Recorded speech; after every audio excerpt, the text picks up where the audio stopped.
Hello, welcome. I'm Autistic Genius. Welcome to number 2, second edition of Another Wavelength. Today, I'll be discussing a news report, a very short news report by CBS, which is entitled Autism Study Shedding Light on One of the Condition's Key Mysteries. And the key mystery that they're apparently shedding light on is to do with sensory. So let's have a quick look, shall we? Today, a new medical study is shedding light on one of the key mysteries of autism, why some children have extreme reactions to noise. This is so exciting to hear on a massive TV corporation that they're saying that, shedding light on one of the key mysteries is how children are sensitive to noise. This could really change people's lives, so we need to be engaged in this sort of broadcast.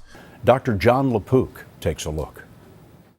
I would describe having Asperger's syndrome as being like a computer that's running a different operating system than what most computers run. A good way of looking at that is, for example, say everyone's computer is Windows, and then there's another one that only a small percent, that only 1 in 100 people use. That's called Awesome, and that runs very differently to Windows. That's essentially what he's saying. Just because it's different doesn't mean it can't do the same job. 16-year-old Austin Miller wasn't diagnosed with an autism spectrum disorder until he was 12. But even when he was a toddler, his mother Karen noticed he had extreme reactions to sound. I learned very early on with him that I had to speak slower and softer. Well, we need to not get confused here. Obviously, you need to speak slower and softer because he's a child, but the fact that she's recognised that she needs to speak slower and softer to him can be fantastic. He's obviously worked for her and well done, but we need to remember that people with autism are people. So we got to remember, even though he's a small child, there is still a way to not patronise them. Because it would upset him, and I would notice that he might not really understand what I'm saying. Researchers have long known that kids with autism struggle with communication. For the first time, scientists at Vanderbilt University have shown one reason why. A typical person sees me talking and it's in sync.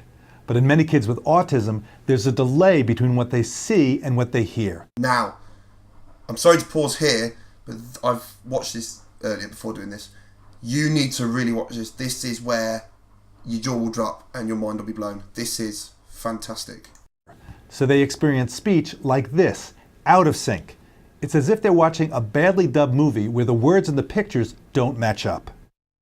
Mark Wallace is the lead author of the study. And one of the classic pictures that you see with autism is children that will actually be covering over their ears. They're trying to filter out that confusing information and focus only on one sense, let's say vision in this circumstance. Wallace's team has developed a video game to try to help kids with autism practice putting sight and sound together. Austin is trying it out.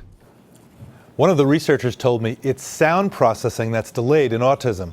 So kids see the picture about half a second before they hear the sound.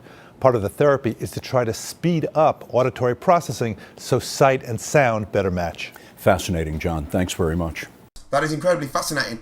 I think, to me, that when I first watched this, my mind was blown. I thought, this is flipping wow. I mean, this is really helpful. Han DePrez on YouTube says, that's not the case for all people with autism. I have Asperger's and I notice no delay in sounds. I am, however, oversensitive to sound. Right. I think, I'm assuming he's probably not a small child, which is what they're discussing in the video. Also, what we need to remember is, like the people were saying, people with autism want to take in one thing at a time. But when there's a conversation and someone's engaging with you, there is more than one thing happening, because you've got to take into consideration the visuals, so their facial expression, their hand gestures, their body language, the rate, things, and then obviously there's the voice, the sound of the voice, and then you've got the words and the processing the words in time so you can understand the following things, and it's a lot go. When you list it like that, you think, oh my God. So what we need to remember is to break that down. We need to take the face and the audio. The first thing that happens is the face. The facial expressions are going. So they're swirling around. Yeah, that's the first thing that happens. You look at someone, their face is going. But then what you got to remember is, the second thing is the sound. And because the autistic brain can't, necessarily take both at the same time, it's going to take one of them first. and then suddenly what you get is the other one coming in, and then eventually the pressure may build and build and build, and then it's going to collide, causing the overload. So we need to remember, that's probably why they say it may appear out of sync, because they see the face first and they want to take in the information the face is giving, not the mouth, the face, the expression, you know, this. So they take in the sound second, which is why it appears out of sync. So that's my perspective. So thank you so much for watching, and thank you, and Merry Christmas.